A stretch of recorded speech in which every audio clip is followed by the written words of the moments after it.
A violent surge in suicide bombings has racked Afghanistan during the holy month of Ramadan. It's been one of the most deadly periods in the country since the fall of the Taliban in 2001. And as Hamish MacDonald reports from Kabul, it's ordinary Afghans, women and children who are frequently the victims. On the eastern fringes of Kabul, Dr. Mubin is home early from work. But he cuts a lonely figure as he walks down the hill from his house. Last week, his wife and 2 children died. They were killed in a suicide bombing.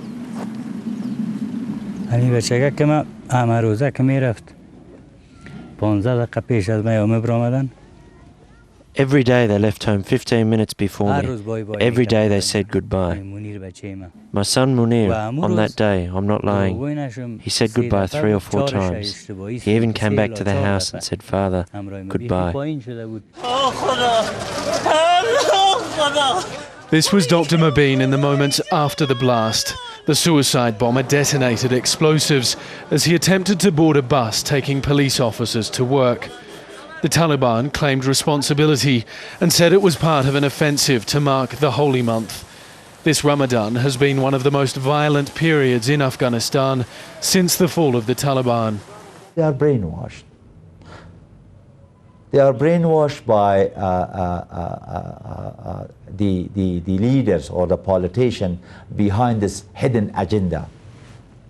There is no evidence these bombings are working in the Taliban's favour. In fact, the attacks could diminish the remaining public sympathy.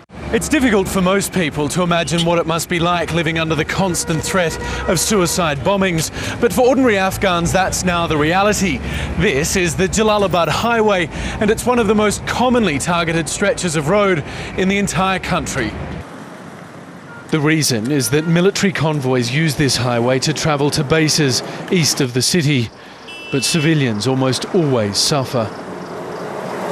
The intended target may be said to be a military convoy, a police bus, but these things happen in areas where there are civilians. And we see last year something in the region of 80% of the victims of these attacks were civilian. For the Taliban, suicide bombings are a high-risk strategy in this war, which is increasingly claiming innocent lives. Hamish MacDonald, Al Jazeera, Kabul.